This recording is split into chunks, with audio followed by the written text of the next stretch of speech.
স্বল্প দূরত্বের এবং স্বল্প পরিসরে আজ থেকে ট্রেন চলাচল করার কথা ছিল, যেটি সিদ্ধান্ত নেওয়া হয় গতকালই।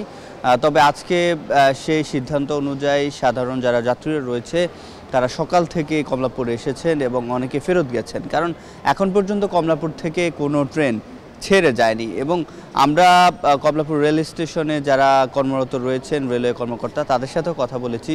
তারা যেটি বলছে যে অনিবার্য কারণবশত তারা আজকেও ট্রেন চলাচল করাচ্ছেন না। এবং আমরা যেটি দেখেছি এখানে এই কয়েকদিন ট্রেন চলাচল বন্ধ থাকায় যারা আগাম টিকিট কিনেছেন, আগাম টিকিটের যে যাত্রীরা রয়েছে তারা এখানে এসে অপেক্ষা করছেন। এবং ঠিক আমার পেছনে আপনাকে দেখাতে চাই যে তারা যে আগাম টিকিট যারা কিনেছেন তারা রিফান্ড ও রিটার্নের যে বিষয়গুলো সেটির জন্য, অর্থাৎ তাদের টিকিটের বিপরীতে যে ভাড়া এবং টাকা সেটি ফেরত নেওয়ার জন্য অপেক্ষা করছেন। এবং তারা যেটি বলছেন যে গতকালেও এখান থেকে রিফান্ড কিংবা রিটার্ন টিকিটের যে টাকা সেটি দেয়া হয়েছে এবং সেজন্যই সকাল থেকে অপেক্ষা করছেন। এবং আমরা কয়েকজনের সাথে কথা বলেছি যারা হচ্ছে রেল চালুর খবরে এখানে এসেছেন, তবে সকাল থেকে যেহেতু কোনো ট্রেন ছেড়ে যায়নি সেক্ষেত্রে তারা আবার ফেরত গেছেন।